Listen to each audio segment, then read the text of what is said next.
sela-sela aktivitas sahabat untuk membahas topik-topik kesehatan yang teraktual dan menginspirasi.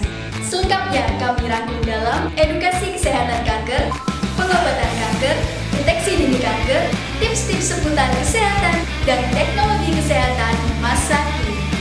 Serial edukasi Cancer Education Channel selalu dinanti dan menginspirasi.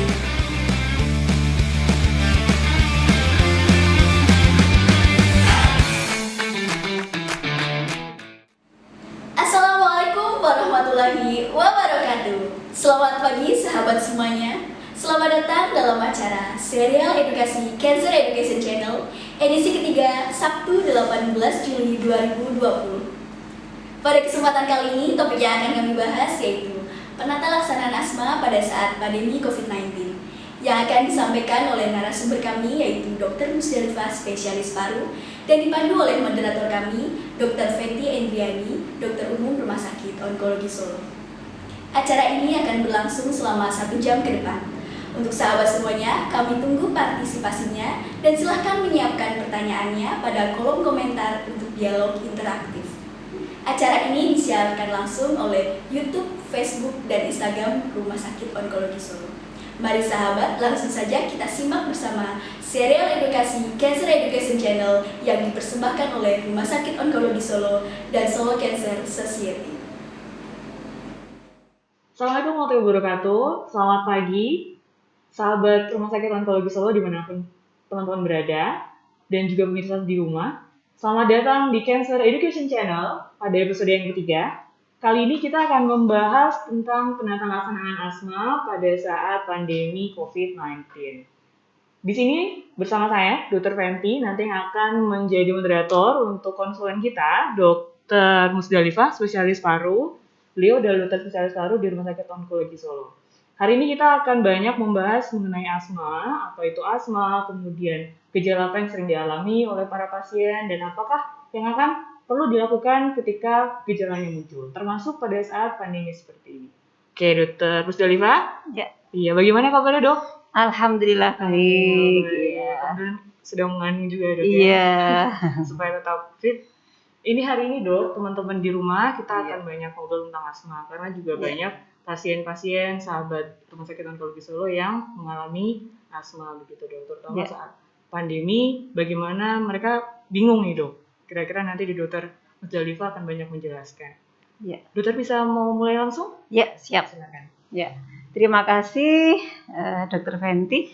Pada kesempatan pagi hari ini kita akan bincang-bincang sekilas ya tentang asma ya, terutama bagaimana penata laksanaan asma pada saat kondisi pandemi COVID-19 seperti ini ya. Yang pertama untuk asma sendiri ya, barangkali untuk saat ini asma sudah berkembang menjadi penyakit yang sifatnya heterogen ya. Kalau beberapa waktu yang lalu ya asma itu dianggapnya murni karena alergi, karena genetik ya, tapi sekarang asma sudah berkembang menjadi penyakit yang sifatnya heterogen ya. Intinya penyakit ini ditandai dengan beberapa gejala pernapasan ya, terutama memang mengi ya, tapi juga disertai dengan batuk, dengan rasa berat di dada, kemudian nafas yang pendek-pendek ya, dan yang menjadi salah satu khas pada asma, gejala pernapasannya itu akan mengalami variasi ya. Jadi dari waktu ke waktu itu akan berubah-ubah. Ada kalanya mengalami peningkatan, ada kalanya akan mengalami perbaikan sendiri, entah itu dengan diberikan terapi maupun tanpa diberikan terapi. Jadi intinya seperti itu untuk asma. Kemudian salah satu karakteristiknya juga ya pada asma itu akan ada hambatan pada aliran udara ekspirasi karena memang di saluran napasnya kan terjadi penyempitan atau terjadi obstruksi ya, seperti itu ya. Itu untuk definisi dan gejalanya ya. Untuk penegakan diagnosisnya asma bisa dilihat dari itu tadi adanya gejala yang bervariasi dari waktu ke waktu. Kemudian bisa ditunjang dengan pemeriksaan fungsi paru ya, misalnya dengan spirometri, dengan arus puncak ekspirasi gitu ya. Untuk pemeriksaan penunjang yang lain, misalnya radiologis biasanya juga kurang spesifik ya, karena pada keadaan umum ya biasanya meriksa dari hasil fototoraksnya bisa normal ya. Kalau sudah berlanjut ya bisa jadi ada gambaran seperti hiperinflasi paru ya. Tapi kalau rata-rata pada awal-awalnya masih normal. Kadang-kadang juga ada gambaran bronkitis misalnya seperti itu ya. Oke. Berarti Ya. memang tadi penanda khasnya adalah di gejalanya ya dok, Iya. dan selalu berubah-ubah. Kemudian pemeriksaan yang diperlukan pun spesifik dok ya, tidak bisa Iya. langsung hanya foto torak aja, Iya. tapi harus ada pemeriksaan. Ini nafasnya, kemudian Iya. volume parunya seperti Iya, apa. Gitu. iya, seperti Oke, itu. dok. Itu untuk secara umum asma ya dok ya. Kemudian kalau lebih spesifik lagi dok, kira-kira pasien-pasien asma ini apakah akan sering mengalami terutama saat-saat gejala kondisi COVID seperti ini atau bagaimana dok? Ya, kalau pasien asma ya dalam keadaan dia tanpa serangan itu kan bisa normal ya, bisa normal. Tapi dalam keadaan serangan, pada keadaan serangan itu dia mulai bergejala. Nah, yang menjadi pemicu untuk gejalanya itu memang bisa macam-macam ya. Mulai dari alergen, baik itu alergen dari dalam rumah, di luar rumah ya. Kemudian polusi gitu ya. Kemudian juga bisa dipicu oleh infeksi ya. Terutama kalau asma itu pemicunya adalah infeksi dari saluran napas atas karena virus ya. Nah, tentu saja juga virus apapun kan bisa. Kalau selama ini kan yang umum biasanya virus-virus semacam influenza seperti itu. Tentunya juga infeksi virus karena COVID-19 juga akhirnya juga bisa memicu untuk serangan asma pada penderita asma seperti itu. Oke, jadi seseorang yang dia mengeluh sesak begitu terus sebelumnya belum pernah, kemudian dia kok merasa tidak pernah ada alergi apapun, kita masih bisa curiga, oh jangan-jangan bisa jadi dok ya ini infeksi, dan virusnya pun tidak mesti COVID tapi yang lain-lain. Jadi sarannya memang coba dikenali dulu gitu ya dok ya. Oke. Nah untuk asma sendiri dok, diagnosis dari pihak dokter ini seperti apa dok? Kalau diagnosis untuk asma sendiri sebenarnya dengan spirometri ya, dengan spirometri untuk penunjang yang lebih spesifik ya.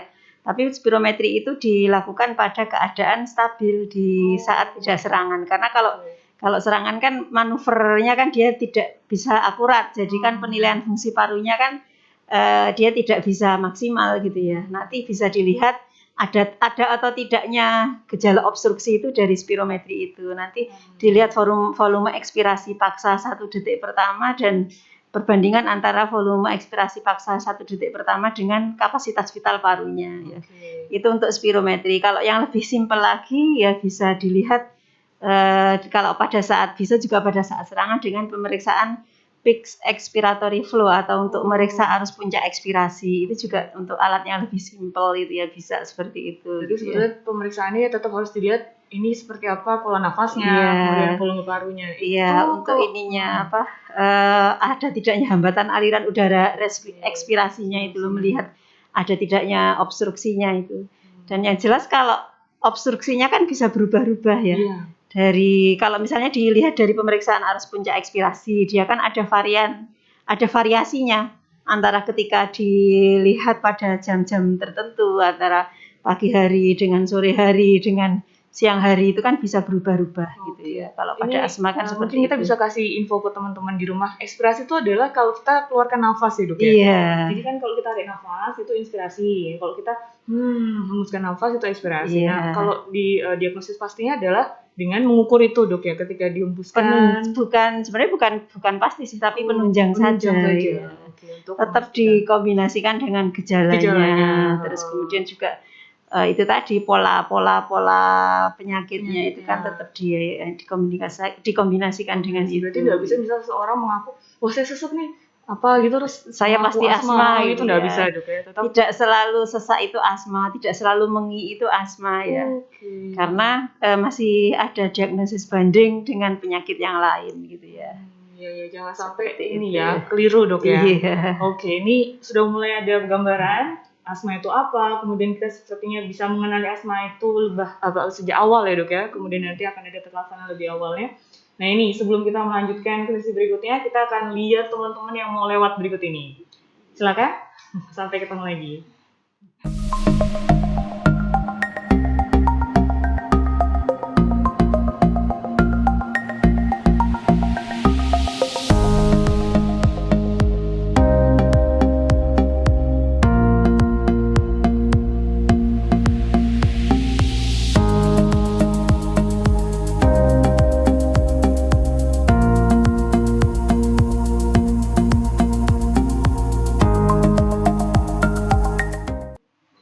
Ya, halo sahabat Rumah Sakit Onkologi Solo dimanapun teman-teman berada. Kembali lagi di Cancer Education Channel episode ketiga. Kali ini kita akan melanjutkan diskusi kita mengenai penatalasan asma pada era pandemi COVID-19. Sekarang kita bersama Dr. Musdalifah, spesialis paru. Beliau adalah dokter di Rumah Sakit Onkologi Solo. Tadi kita sudah masuk beberapa hal ya dok ya, tentang asma itu apa, kemudian orang bisa kenal asma itu dengan beberapa tanda, ya nggak semesti orang pasti itu asma atau enggak gitu dok ya. Nah, ini yang juga penting. Kalau kita misalkan ada keluarga atau kita sendiri mengalami sesek gitu ya, dan mungkin belum tahu nih kita asma atau enggak, itu kira-kira hal pertama apa yang bisa kita lakukan dok? Ya, terima kasih. Yang pertama memang kita mesti mengenali ya gejala dari penyakit kita. Kemudian kita berusaha untuk melakukan pemeriksaan ya tentunya, mencari tempat-tempat untuk berobat ya misalnya seperti itu. Nah, untuk asma sendiri sebenarnya penanganannya ada dua macam ya, dibagi menjadi dua secara garis besar, yaitu penanganan pada saat dia sedang mengalami eksaserbasi atau kekambuhan dan pada saat keadaan stabil ya. Kalau dia pada saat keadaan stabil ya tanpa gejala itu juga tetap harus di-manage ya. Karena ada tujuan agar asma itu terkontrol ya. Nah, terkontrol itu kadang kalau bahasa Indonesia itu agak rancu ya, karena di masyarakat kita terkontrol itu anggapannya kalau rajin periksa itu terkontrol gitu ya. Padahal tidak sudah kontrol gitu ya. Padahal tidak seperti itu, maksudnya terkendali gitu ya. Asma itu terkendali. Tidak sering kambuh ya. Gitu, tidak sering kambuh, kemudian kualitas hidupnya lebih baik. Ya. Hambatan terhadap aktivitas sehari-harinya lebih produktif, Terus kemudian kebutuhan obat peleganya berkurang gitu. Ya, betul. Kalau penata laksanaan pada saat di luar serangan kan memang seperti itu, mempertahankan agar asmanya itu terkendali atau terkontrol ya. Ada dua macam obat ya secara garis besar ya, yaitu obat yang namanya obat pelega ya, obat pelega dan obat pengontrol gitu ya. Pelega atau reliever dan pengontrol atau controller ya. Obat pelega biasanya dipakai pada saat asmanya memang ada gejala ya, ada keluhan gitu ya. Kemudian kalau obat pengontrol itu memang dipakai terus ya untuk mengontrol biar gejalanya tidak muncul ya. Ya, itu banyak sekali pilihannya ya, dan diupayakan yang direkomendasikan itu inhaler bentuknya ya. Yang inhaler itu ada yang semprot. Iya, ada yang semprot, ada yang hisap ya, seperti itu. Bukan diminum tapi diarahkan ke tempat hidung biasanya ya. Ke mulut, ke hidung gitu. Nah, kenapa demikian ya? Yang inhalasi yang diutamakan karena memang inhalasi itu kan langsung ke target organ, ke saluran napas ya. Berbeda dengan yang diminum atau disuntik itu kan bisa ke sistemik ya, berpengaruh ke organ tubuh yang lain. Ke badan gitu dulu ya dok ya, baru ke tempat yang sakit. Jadi jalurnya kan tidak langsung. Harapannya kalau jalur yang langsung, yang inhalasi itu kan efek sampingnya minimal, kemudian bisa langsung kepada sasaran gitu ya. Paling-paling efek sampingnya nanti di orofaring kalau misalnya itu di bagian belakang mulut itu dok. Mulut ya, kalau dia tidak lupa, kalau misalnya isinya steroid kemudian lupa tidak kumur-kumur setelah memakai, paling nanti sariawan sebangsa seperti itu ya. Jadi kan lebih ringan dibandingkan obat yang ditelan. Betul. Kalau isinya steroid dan dipakai dalam jangka waktu yang panjang itu kan lebih bisa ke ginjal dok ya. Iya, macam-macam, imunosupresif, menekan sistem imun seperti itu. Itu dalam keadaan stabil ya di luar serangan. Kalau dalam keadaan eksaserbasi atau serangan kambuh gitu ya, dilihat dulu serangannya seperti apa, apakah ringan, apakah sedang, apakah berat ya. Kalau nanti memang serangan ringan bisa diatasi dulu sendiri di rumah dengan memakai inhalernya ya, dan dengan memakai obat peleganya. Obat pelega itu biasanya kan ada yang durasinya singkat ya, misalnya dia efeknya hanya bertahan selama 4-6 jam, jadi dia bisa diulang gitu ya, untuk dipakai lagi seperti itu. Kemudian kalau ternyata tidak bisa diatasi dengan obat-obat pelega sendiri ya, nanti mulai mencari sarana kesehatan ya, seperti itu, dari yang mungkin yang di tingkat primer dulu ya, nanti di sana kan akan dinilai oleh petugas, oh ini kira-kira bagaimana ya, nanti kan akan dibantu dengan ya misalnya nebulisasi, dengan dengan kemudian dengan Obat-obatan juga. ya akhirnya kalau memang eksaserbasi ya terpaksa diberikan obat steroid sistemik, entah itu diminum atau mungkin diinjeksi seperti itu. Berarti kan kalau memang dia sudah tahu asma dok ya, dia akan Iya. standby untuk inhaler Iya. disemprotkan. Tapi kalau belum disarankan memang mengganggu langsung menuju ke fasilitas kesehatan saja. Iya, Dok. Jangan menunggu dulu di rumah begitu ya. Iya, gitu ya. Oke, tata laksana intinya adalah seperti itu. Kemudian nih dok, ada pertanyaan dari teman-teman di sosial media. Jadi Yes, kebetulan kan yeah. Rumah Sakit Onkologi Solo ini punya beberapa sosial media yang dikelola. Ada di Instagram, ada Facebook, ada YouTube juga dok. Nah ini pertama kita masuk ke Instagram dok. Instagramnya ada 2 pertanyaan. 3 pertanyaan dari 2 penanya. Oke, kita masuk dulu ke @Dinda Putri. Pertanyaan pertamanya dok. Dokter, saya memiliki asma dan terkadang sering kambuh. Di masa COVID seperti sekarang, bagaimana cara saya membedakan sesak nafas karena asma dengan karena COVID? Nah itu dok, mungkin Iya. pernah kita singgung dikit di depan. Ya, kalau sesak nafas karena asma murni yang tanpa infeksi itu kan tentunya tidak ada tanda-tanda infeksi ya. Tanda infeksi itu apa aja tuh? Mungkin Ya, teman-teman bisa kalau tahu. tanda-tanda infeksi ya misalnya ada demam Oke, gitu itu ya. pasti ya dok ya. Ya, kemudian batuk-batuk, Batuk-batuk. ya nyeri telan. Kalau Demam. COVID kan seperti itu umumnya gitu ya. Demam, batuk, nyeri telan, nanti baru setelah itu jatuh ke sesak napas. Sesak nafas. Iya, kalau pada asma kan tidak harus lewat itu dulu. Orang Betul. asma itu bisa sangat cepat ya Iya, tiba-tiba tiba-tiba. menghirup bulu-bulu binatang, Iya. menghirup serbuk sari, jebret ya awalnya mungkin sehat Biasa-biasa walafiat, aja, jalan tiba-tiba lari gitu ya, tiba-tiba nafas. aduh, Nah, biru seperti langsung. itu. Nah, Iya, itu kan benar-benar. berarti kan kalau tanpa infeksi kan tidak ada tanda-tanda infeksi. Oke. Kalau ada infeksi apalagi mengarah ke COVID kan iya. memang yang nggak bisa yang nggak abaikan bisa ya. abaikan itu ya gejala-gejala itu Gejala tadi khas ada COVID. diawali dengan Demam, demam, apalagi kemudian kalau COVID kan harus di atas 38 itu ya dok. Iya. 38 sampai lebih ke atas, kemudian batuk ya. iya Batuk nyeri telan ya dok. Iya. Nyeri telan sudah berapa lama itu yang khas. Iya. Jadi memang jawaban pertama sudah cukup jelas nih dok. Kalau Iya. memang asma biasa ya tanpa harus demam pun sudah. iya langsung Sering ya gitu kadang. ya. Iya, langsung terpapar apa gitu ya. Dan gejala alergen pada asma itu sangat-sangat individual gitu ya. Oke. Iya, tidak bisa disamakan orang per orang. Jadi memang harus ilmu niteni gitu Oke, ya. jadi teman-teman di rumah nanti bisa nih kalau memang punya keluarga Iya. atau kerabat yang sering asma, dok ya, Iya. diingat-ingat kira-kira yang bikin asma itu apa. Nah itu penting ya dok. Iya, Jangan sampai betul. kambuh lagi. Jangan sampai nanti malah jangan COVID gitu. Nah malah kekhawatiran-kekhawatiran yang kurang baik gitu dok ya. Betul gitu ya. Sip. Pertanyaan yang kedua dok dari sama akun Dinda Putri juga. Dokter, apakah jika asma saya akhir-akhir ini sering kambuh, apakah saya perlu melakukan rapid? Nah ini juga masih hubungan sama anak. Iya. Gimana dok? Rapid test untuk COVID-19 Betul. maksudnya ya. Sebenarnya untuk rapid test COVID-19 sendiri kan ya tidak terlalu spesifik ya karena akurasinya kan hanya sekitar 30% Hanya 30%, gitu ya, dok? sekitar Oh, itu ya. oke. Dan belum menjamin juga gitu Oh, ya. itu betul negatif gitu. Ya, ataupun betul-betul kalau positif nanti pasti betul, positif gitu ya. Tapi kalau misalnya ada kecurigaan terpapar ya misalnya habis berkontak erat dengan Ada risiko. orang yang ya ada risiko, entah risiko perjalanan. Kalau risiko perjalanan sekarang sudah sulit ya karena Iya. negara kita sudah negara terjangkit dan Sudah, bahkan kota kita mungkin juga sudah kota terjangkit gitu ya.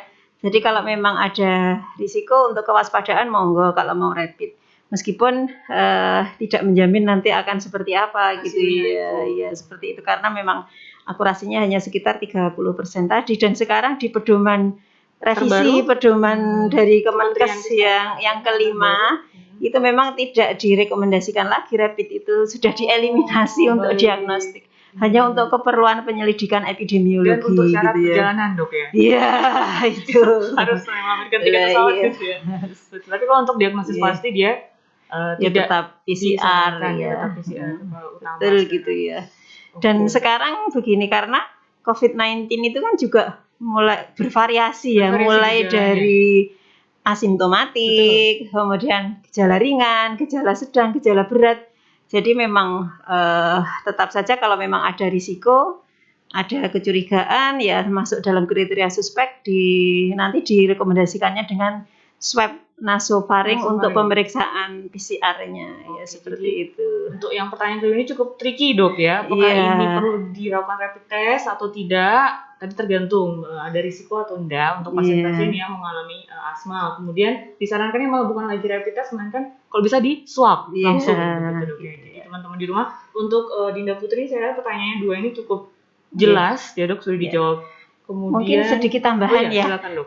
Kondisi penyakit paru obstruktif kronik, misalnya asma, PPOK gitu ya, itu kan termasuk kondisi komorbid ya. Kondisi komorbid itu adalah faktor pemberat. Oke. Jadi ketika seseorang terkena COVID bisa diperberat oleh itu ya. Jadi Oke. ketika orang memang punya asma, punya PPOK, ada COVID, nanti asma dan PPOK-nya itu Lebih bisa berat jadi lagi. ya, bisa Jadi- jadi seperti itu gitu ya. Oh, Jadi kalau memang misal ada pasien yang memang punya riwayat asma, kemudian Iya. kok ini di satu waktu saya merasa asma saya lebih berat, tidak iya, seperti biasanya. Nah, itu adalah kekhawatiran, bisa Iya. jadi adalah mungkin ke arah COVID. Jadi disarankan sebisa Kalau- mungkin segera mungkin ya dok. iya. Kalau Ke memang kesehatan. ya, kalau nanti kan akan dinilai gitu ya. Alurnya ada. Akan di screening mulai dari sebelum ke arah swab untuk Swabnya. PCR kan nanti ada screening dulu, gejala, gitu ya, screening gejala, laborat, screening foto radiologi lab, ya, ya radiologi. seperti itu ya. Baru nanti diteruskan untuk di swab. Iya.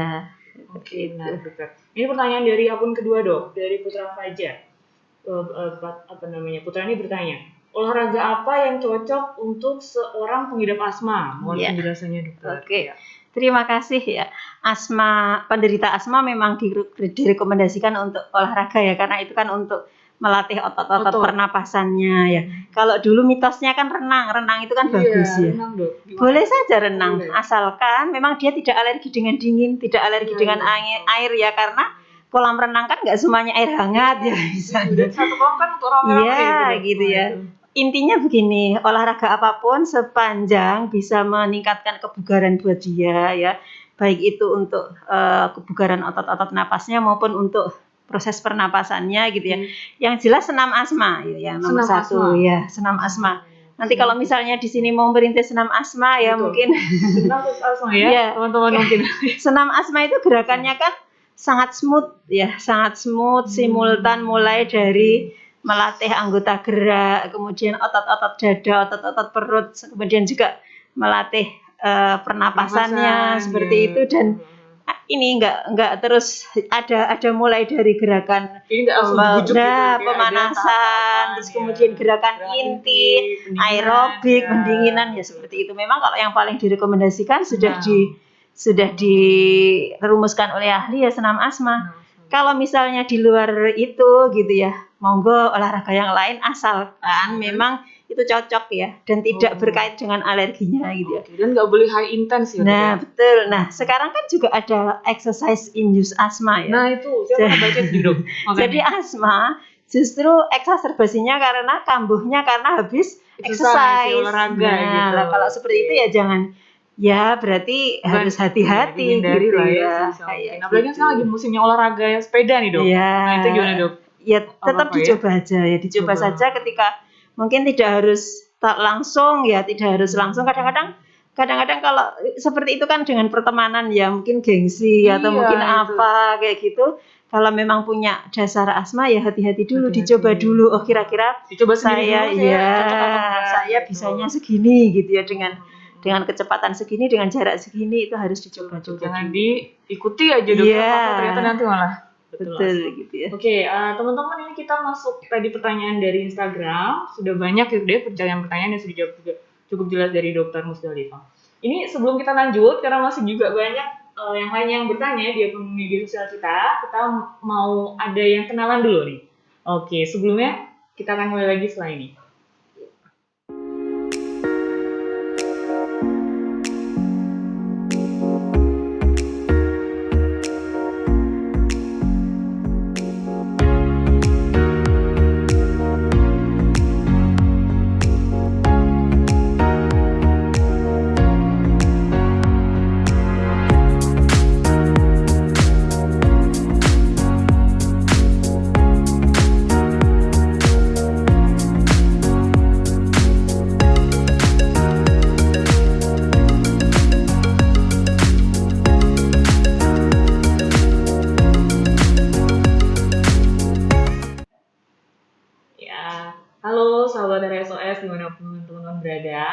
Kita sekarang kembali lagi ke sesi berikutnya ya dok. Di episode Iya. ketiga Cancer Education Channel, kita membahas tentang penangkalan asma pada era pandemi COVID-19.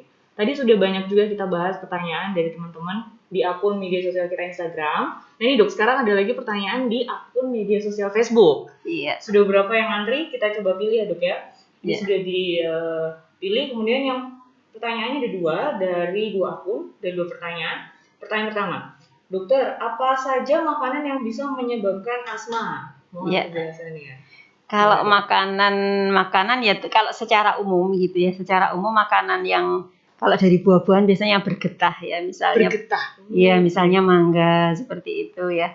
Kalau dari ini ya dari makanan yang lain ya, biasanya yang bisa merangsang di saluran napas ya, misalnya Oke. gorengan yang sudah agak awet bisa ya gitu, kayak Dok? gitu ya. Tapi itu bukan menyebabkan asma, tapi mencetuskan serangan asmanya, mencetuskan asmanya bergejala ya. Oke. Jadi bukan menyebabkan, Tiba-tiba tapi sesak itu enggak, iya, mungkin tapi dia sudah memicu punya ya? memicu gejala asmanya. Tapi sekali lagi itu individual sekali, harus dititeni ya, orang per orang Iya, beda betul. gitu ya. Betul. Karena kalau secara umum ya misalnya tepung-tepungan ya. Oke. Tepung-tepungan itu juga banyak orang penderita asma yang alergi, terutama kalau tepungnya kehirup ya. Ataupun juga ada juga yang dimakan juga alergi gitu ya. Bahkan pernah saya ketemu penderita asma alergi dengan roti gitu, Oke. roti yang dari gandum itu ya. Ada yang alergi, kalau alergi dengan buah-buahan yang bergetah, misalnya mangga tertentu itu umum ya banyak. Terus juga ada yang dia alergi dengan nasi itu ada. Nasi. Saya itu awalnya sampai nggak Waduh, percaya. repot ya, Dok, Iya. Ada yang alergi dengan cabai gitu. Saya sampai awalnya nggak percaya, tapi setelah ternyata kok dia berkali-kali ya Kambuh. setelah kena cabai kemudian kambuh Baru ya, percaya. iya baru percaya Oke, gitu ya. Terus obat-obatan juga ada pertanyaan alergi obat-obatan enggak ya? Oh, ini menanyakannya makanan mungkin bisa dok. Iya, Ditambah ya? obat-obatan juga seperti itu gitu ya. Ada obat-obat tertentu yang memang secara umum untuk penderita asma itu sering bikin pemicu asmanya. Jadi Tapi maksudnya izin dok, kalau misal makanan tadi ya itu Iya. berarti bukan yang mesti habis makan langsung sesek enggak ya, tapi kayak batuk-batuk dulu Iya. atau apa enggak nyaman apa rasa nyindir-nyindir dulu gitu, iya, karena itu kan prosesnya kan seperti itu. Proses sebelum benar-benar kemengi itu kan Berapa diawali waktu itu, Dok, dengan biasanya, Dok? kalau biasanya kan cepat, kalau itu kan termasuk tergantung ya tipe alerginya, tipe yang seperti itu kan biasanya cepat. Kalau tadi kan gejala asma itu kan nggak hanya satu gejala. Satu. Ya kumpulan dari gejala itu tadi ya, ada batuk, ada rasa nggak nyaman di dada, nafas pendek. Meskipun paling khasnya kan menginya itu ya, Mengi, ngiknya bunyi itu itu ya. Sebelum ke mengi itu biasanya udah greg-greg dulu gitu ya. Oke. Terus rasa nggak nyaman di tenggorok, terus rasa nggak nyaman di dada. Nanti kalau sudah berlanjut ya muncullah Baru mengi. seseknya. Jadi mengi itu Iya. adalah bunyi ketika seseorang bernafas. Itu kan Iya. pada penderita asma ya dok ya, Iya. seseorang yang terserang asma. Iya. Oke, ini pertanyaan yang berikutnya dok dari Facebook, dari akun Indah Luciana. Ini pertanyaannya menjawab yang tadi dokter tanya obat-obatan. Oh iya. Dokter, saya kemarin mengkonsumsi obat amoxicillin dan mefenamat, asam mefenamat Iya. maksudnya, secara bersamaan untuk mengobati luka. Lalu beberapa menit kemudian dada saya sesak. Manakah dari ini agak ribet ya. Manakah dari dua obat tersebut Iya. yang bulan sesak ya dok? Dia penderita asma. Penderita asma. Oh gitu.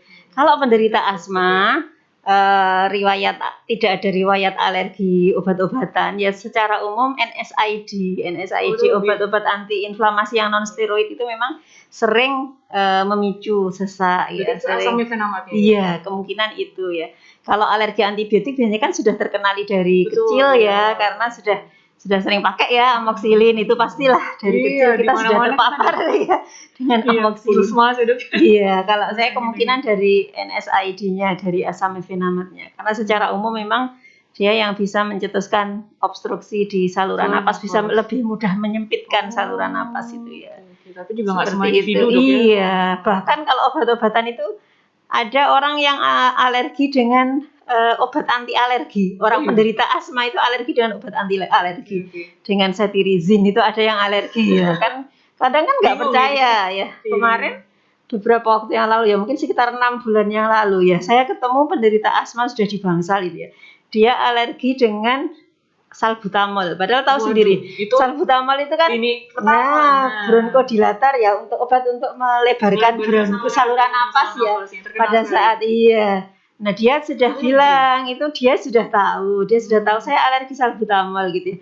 Tapi petugasnya itu nggak percaya gitu ya. Tetap dicoba dikasih salbutamol. Makin parah. Setelah itu dia bengkak-bengkak gitu ya, bengkak-bengkak makin parah seperti itu. Baru kan mungkin petugasnya juga bilang nggak mungkin gitu ya. Karena saya pun juga lihat, dia belum lihat. Iya, ternyata juga seperti itu. Makanya sangat-sangat individual tadi untuk alerginya dengan apa gitu. Oke, berarti makanan bisa tadi ya, terutama yang bergetah kalau buah, gorengan, minuman juga ada dok. Iya, biasanya perasa buatan, pemanis buatan yang seperti itu kan. Iya, kayak gitu biasanya. Terus rasa nggak nyaman di tenggorok. Terus setelah itu batuk-batuk kecil, nah nanti berlanjut gitu ya. Intinya jangan sampai menyebabkan iritasi ringan gitu. Iya, betul. Karena itu nanti akan memicu. Iya. Oke, untuk obat tadi jelas teman-teman ya, sahabat di rumah, hati-hati sama obatnya yang diminum. Tadi dokter bilang NSAID adalah golongan obat-obat redha nyeri khusus tertentu ya dok ya. Kalau di pertanyaan tadi adalah asam hangat itu cukup sering ya. Oke, kemudian dok, ini sebelumnya kita masuk ke pertanyaan selanjutnya lagi, mungkin melanjutkan ini kali ya dok ya, ke sesi pertanyaan dari media sosial kita yang berikutnya. Ini dari YouTube dok. Jadi itu pada 2 pertanyaan juga dari 2 akun. Pertama dari Nadia Utami, ini Nadia tanya, apakah sering menggunakan kipas angin bisa menyebabkan paru-paru basah? Karena anak saya tidak bisa tidur tanpa kipas angin. Ya, kalau paru-paru basah itu kan bahasa medis kita kan efusi pleura ya. Ada cairan di pembungkus paru ya. Itu penyebabnya macam-macam ya, mulai dari infeksi sampai non-infeksi gitu ya. Perlu kita kasih penjelasan juga nih dok, bahwa paru-paru basah itu bukan berarti flek paru-paru. Banyak orang kan anak saya paru-paru basah gitu, taunya dia flek, bukan ya dok. Tapi dalam medis paru-paru basah adalah ketika di selaput pelindung paru, di rongganya itu ada cairan yang menumpuk, itu paru-paru basah. Itu penyebabnya bisa macam-macam, dari infeksi, dari non-infeksi, dari infeksi juga bisa flek, bisa infeksi selain flek, bakteri biasa ya. Kemudian juga untuk yang non-infeksi mungkin ada keganasan gitu ya. Ada proses inflamasi di organ yang lain misalnya ya, penyebaran dari organ yang lain juga bisa. Nah, kalau memakai kipas angin itu memang tidak secara langsung menjadi penyebab ya. Akan tetapi paparan angin pada badan, pada terus-menerus itu yang bisa menurunkan pertahanan parunya, ya, pertahanan saluran napasnya.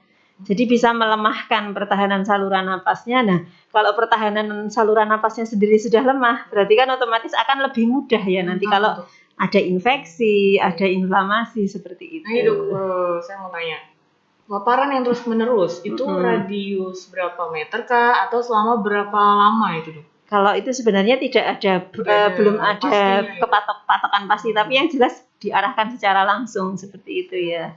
Nah, nanti kalau misalnya memang terpaksa tidak bisa ya diarahkan ke tempat lain, tapi dia pantulannya saja seperti itu. Artinya dikatakan berisiko saat kipas angin ini langsung ke arah, kalau bahasa Jawanya disentrong gitu ya. Disentrong aduk langsung kayak gitu ya. Dan itu nanti gini aja, kalau misalnya ya untuk mengantarkan tidur monggo lah, nanti kalau dia sudah tidur dimatikan atau dimatikan seperti itu. Dan ini saya agak-agak unik karena beliau mengatakan dari pertanyaan ini adalah kipas angin menyebabkan paru-paru basah. Jadi maksudnya paru-paru basah yang dimaksud penanya ini efusi pleura itu. Langsung efusinya, bukan yang dijelaskan kadang batuk-batuk itu bukan. Kalau biasanya orang bilang paru-paru basah itu efusi pleura. Kalau nangkep kita dari penanya ini adalah anaknya kok tiba-tiba sering batuk gitu. Bisa gitu. Jadi seperti itu. Batuk dan pilek gitu ya. Itu berarti kalau itu ya bisa saja gitu ya. Karena itu tadi dengan pertahanan. Iya, pertahanan saluran napasnya kan sudah terganggu ya. Jadi seperti itu. Disarankan kalau pendingin ruangan itu gimana dok? Beda enggak? Biasanya lebih aman sebenarnya ya. Karena kan ada filtrasi bakterinya gitu ya. Terus tidak ada ini ya, kayak kan kipasnya tidak selalu harus diarahkan ya, seperti kalau menyebar gitu. Ya, tidak harus. Kalau kipas angin kan memang harus diarahkan baru terasa seperti itu ya. Oke. Ya, seperti itu. Jadi memang beda, kerjanya beda. Iya, tapi juga ada orang yang alergi dengan AC kenyataannya nggak bisa kayak gitu, tapi lebih bisa dengan kipas angin juga ada kayak Iya, gitu. kalau memang mau ada pendingin atau apa secukupnya begitu. Kalau kipas angin ya jangan terlalu yang langsung strong tadi Dok ya. Iya. Oke Dok. Ini pertanyaan yang kedua dari Amalia Putri, masih dari akun YouTube kita Dok. Dokter, apakah penyakit asma bisa menyebabkan kanker paru-paru? Dan kalau boleh tahu gejala seperti apa yang mengarah ke kanker paru-paru itu Dok? Ya, kalau kanker itu kan multifaktorial ya. Kalau kanker itu multifaktorial ya, mulai dari genetik, kemudian ada risiko dari zat-zat dari luar ya. Kalau kemudian kalau secara umum ya, kalau kanker paru itu biasanya karena ada pajanan zat-zat yang memang karsinogenik ya, terutama nikotin gitu ya. Kemudian pembakaran yang tidak sempurna dari rumah tangga, dari pembakaran tidak sempurna dari kendaraan bermotor, kemudian pembakaran dari rumah tangga, misalnya kayu bakar gitu ya. Kalau rokok sendiri juga tidak hanya perokok dalam artian rokok aktif, tapi perokok pasif juga gitu ya. Bahkan perokok pasif kan tidak pakai filter, dia udah menghirup semua. Sampai kertas-kertasnya kan dihirup sama dia ya kan, seperti itu. Jadi kalau nggak secara langsung, kemudian asma nanti berisiko ke arah kanker itu tidak, karena kan multifaktorial tadi kalau kanker paru. Dan kalau gejala kanker paru itu memang tidak khas ya, sangat-sangat tidak khas. Di awal itu sangat mirip dengan penyakit yang lain ya. Secara umum kan penyakit paru gejalanya batuk, sesak, nyeri dada, ya. Kanker juga seperti itu, batuk, sesak, nyeri dada. Nah, kita biasanya tahu itu dari screening gitu ya, screening secara dini gitu ya. Kalau di luar negeri pada penderita usia di atas 40 tahun itu kan sudah di screeningnya langsung pakai CT scan gitu ya, tiap 6 bulan gitu ya. Kalau nanti curiga atau berisiko nanti di screening lagi khusus, ya, nanti di screening lagi.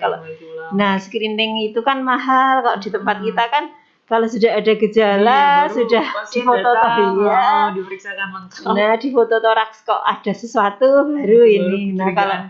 Nah, kalau sudah ada sesuatu benjolan misalnya di paru itu biasanya memang sudah agak sudah ini, dan itu sudah stadiumnya biasanya sudah lumayan tinggi seperti itu. Jadi kalau misalnya ada yang bertanya, dokter saya sesak nih Dok ya, kemudian kok sudah bertahun-tahun saya perokok juga, belum tentu kita bisa bilang itu kanker. Di screening ya, yang paling ini ya dengan CT scan ya. Kira-kira asma yang seperti apa sih Dok yang kira-kira mengarah ke seseorang yang kanker? Ada ininya nggak, misalkan apakah asmanya itu disertai dengan penurunan berat badan atau disertai dengan gejala lain gitu? Kalau dia berisiko misalnya perokok gitu ya, dia berisiko perokok atau entah itu perokok pasif maupun perokok aktif ya, karena beberapa kejadian ya perempuan dia bukan perokok gitu ya, itu juga ternyata ada ke arah karsinogenik juga gitu ya. Jadi memang kalau pada kelompok-kelompok tertentu yang memang berisiko ya langsung di screening aja gitu ya, seperti itu. Meskipun kalau untuk screening biasanya tidak dijamin dengan asuransi ya, terpaksa harus sendiri seperti itu. Jadi kalau ditanya bisa nggak ini langsung didiagnosis atau mengarah curiga kita kanker, nggak bisa, tetap harus semua di screening dulu, dipastikan gitu Dok ya. Iya. Oke, ini dari YouTube. Sebelum kita lanjut lagi Dok, nanti ke sesi yang lebih lengkap lagi. Nah, ini teman-teman kita akan menyaksikan beberapa cuplikan, jadi jangan kemana-mana.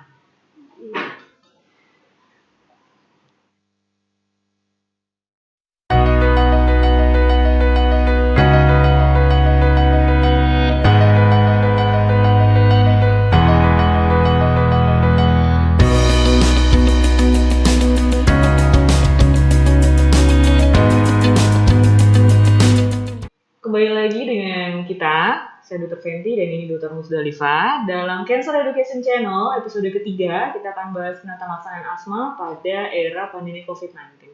Ini sudah masuk ke sesi yang cukup lengkap nih Dok ya. Nanti kita akan betul-betul membahas tentang bagaimana kita menata laksana seseorang yang asma, terutama saat COVID gitu. Seperti apakah alur-alur yang disarankan, kemudian apa yang harus diperhatikan. Gitu. Dr. Musdalifah bisa sampaikan? Oke. Ada, jadi di era pandemi COVID seperti ini ada rekomendasi dari GINA ya. Gina itu apa ya? GINA itu panduan asma secara internasional ya, yang dia tetap selalu direvisi tiap tahun ya. Dan kebetulan di bulan April kemarin GINA mengeluarkan rekomendasi ya. Ada beberapa rekomendasi ya untuk penata laksanaan asma di era pandemi COVID-19 seperti ini. Yang pertama, penderita asma diminta untuk tetap meneruskan terapi medikasi yang selama ini memang biasa dia pakai ya.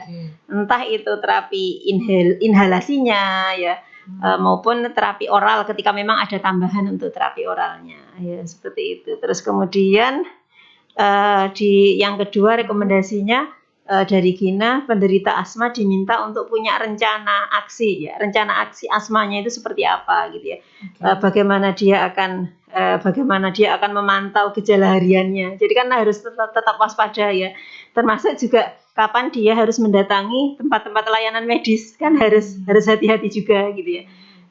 Karena ya bagaimanapun juga kepergian itu kemanapun kan berisiko ya. Dia entah itu ke pasar, ke rumah sakit, itu kan tetap ada risikonya ya. Jadi dia harus punya rencana aksi. Oh, saya masih punya inhaler segini, berarti saya kapan manage dia ya, kapan saya perlu untuk beli lagi. Kemudian kapan harus kontrol dan sebagainya. Yang jelas memang harus ada perencanaan seperti itu gitu ya.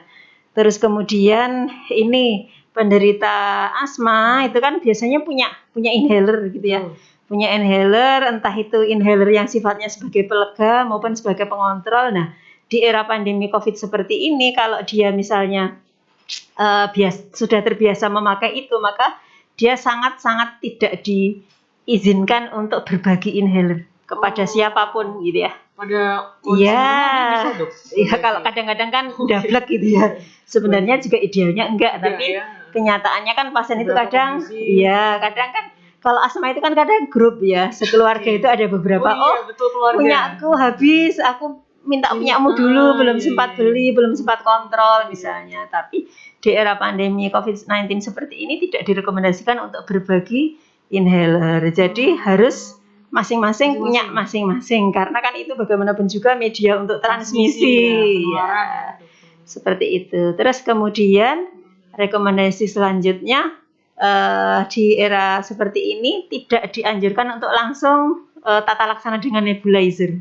Kalau memang masih memungkinkan, coba inhalernya dipakai dulu. Tapi kalau nanti ternyata kesulitan, bisa ditambah dengan spacer. Spacer itu semacam ruang. Ya, hantaran ya. Nanti biar itu kan tidak harus langsung koordinasi antara mencet dan menghisapnya itu loh. Jadi kan biar lebih mudah gitu ya. Ada waktu, ada hantaran ya, seperti itu. Ya, jadi kan dia lebih memudahkan pada saat ini membantu untuk menghirupnya. Coba pakai itu dulu inhaler biasa dengan spacer. Baru nanti kalau ternyata nggak mempan ya tidak harus terus kemudian dihindari gitu ya. Tetap nanti ya nebulizer ya, nebulisasi gitu ya, karena nebulisasi itu kan termasuk salah satu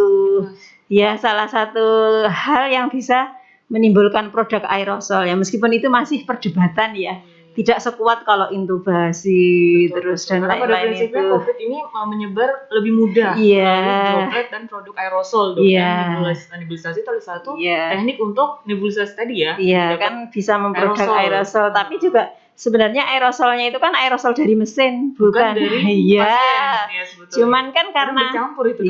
Cuman kita kan karena nggak tahu itu tadi kan, kita belum tahu di antara pasien asma itu ada COVID apa enggak ya. Apalagi kalau sekarang dari yang nggak bergejala, gejala ringan, gejala sedang itu kan akhirnya kan tumpang tindih. Kalau masih awal-awal sesek kan belum tahu. Jadi kalau memang bisa pakai inhaler dengan spacer dulu. Kalau enggak ya tetap di nebu. Tapi kalau teknik nebunya yang harus hati-hati gitu ya. Jadi kalau melakukan tindakan itu sebisa mungkin dia berjarak dengan penderita lain atau petugas ya, karena rata-rata kan sekitar 1 meter ya jarak amannya itu, jadi tidak boleh deket-deket gitu ya. Nanti dia dipakai secara di ruangan tersendiri lebih baik. Kemudian kemudian petugas yang memberikan terapi nebulisasi ya minimal masker N95 itu ya, seperti itu. Kalau lain-lain kan mungkin tidak terlalu tidak terlalu signifikan, tapi memakai masker kalau ada masker N95. Sebaik lagi lengkap gitu dok ya. Iya, itu untuk nebulisasi. Kemudian untuk kalau tidak darurat ya rekomendasinya tidak disarankan untuk melakukan pemeriksaan fungsi paru, misalnya spirometri ya, terus kemudian ya bukan emergency. Iya, harus puncak ekspirasi memang tidak dianjurkan karena itu kan butuh ini ya, butuh antaranya menghirup, melepas. Kita kalau belum maksimal lagi gitu kan. Dan itu tidak mungkin pakai masker juga kan. Masker itu terlalu riskan. Betul, dan ada petugas yang memberi aba-aba dari jarak dekat. Iya, seperti itu. Tidak disarankan untuk melakukan Iya, tidak disarankan untuk melakukan pemeriksaan dengan nebulisasi, dengan spirometri dan arus puncak ekspirasi. Itu intinya seperti itu gitu. Terus kemudian juga tindakan-tindakan lain yang perlu hati-hati ya, pemberian oksigen dengan suplementasi oksigen, kemudian induksi sputum ya, karena induksi sputum kan juga dengan nebulisasi dengan NaCl 3% misalnya seperti itu, intubasi ya, itu juga itu yang lebih berbahaya lagi, lebih berisiko lagi gitu. Untuk tadi kan kita bahas banyak ke arah reliever melalui saluran nafas dok ya. Bagaimana yang untuk obat minum atau itu apakah tetap dipakai penderita asma? Nah, tetap bisa dipakai ya, apalagi kalau dalam keadaan darurat ya. Dalam keadaan darurat, keadaan sedang serangan itu memang dibantu dengan itu tadi obat-obat yang langsung diminum ya, seperti itu. Boleh pakai bronkodilator misalnya yang sebangsa salbutamol dengan segala mereknya itu boleh gitu ya. Tapi memang itu tidak disarankan dipakai secara jangka panjang gitu ya. Hanya kalau melegakan ketika saat serangan dan tidak mempan dengan inhaler ya misalnya, bisa ditambah dengan itu ya. Obat-obat ini kalau bisa ya jangan sampai kita menyerah hanya dengan inhaler gitu. Tetap obatnya diminum sampai ada perubahan paling tidak lebih membaik, kalau memang dirasa perlu ke rumah sakit. Iya, betul seperti itu. Beberapa hal yang harus diperhatikan dari yang mulai obat-obatannya, mulai inhalernya harus ready ya. Disarankan juga hindari nebulisasi, dok. Berjarak, jangan ganti-gantian ya, dok ya nebulisasi. Nanti punya kakaknya dipakai adiknya, punya orang tuanya dipakai, jangan. Jadi sarannya satu orang punya sendiri masing-masing. Tiap orang itu individualnya berbeda-beda. Itu dok ya. Ada lagi dokter? Dari dokter sementara cukup dulu gitu ya. Untuk penderita asma pada saat COVID ya dok. Tadi juga sudah banyak pertanyaan kita jawab, dan saya rasa ini teman-teman di rumah pasti sudah punya gambaran yang cukup, wah ini berarti kalau saya asma harus A, B, C, D segala macam, ini nggak bingung-bingung lagi dok ya. Karena banyak sekali pertanyaan ketika pandemi ini seperti apa yang harus dilakukan, dan sudah dijawab dengan baik oleh dokter Musdalifah. Begitu teman-teman sahabat Rumah Sakit Onkologi Solo dimanapun teman-teman berada. Itulah dari kami untuk episode ketiga pada hari ini dari Cancer Education Channel yang membahas tentang penanganan asma. Jangan sampai kelewatan untuk melihat episode-episode berikutnya. Jangan juga lupa untuk subscribe channel YouTube kita, Instagram kita, dan juga akun Facebook. Jadi teman-teman bisa dapat banyak sekali info tentang deteksi dini kanker itu sendiri, kemudian juga hal lain yang menyangkut kanker. Sampai ketemu lagi di episode berikutnya. Sampai jumpa.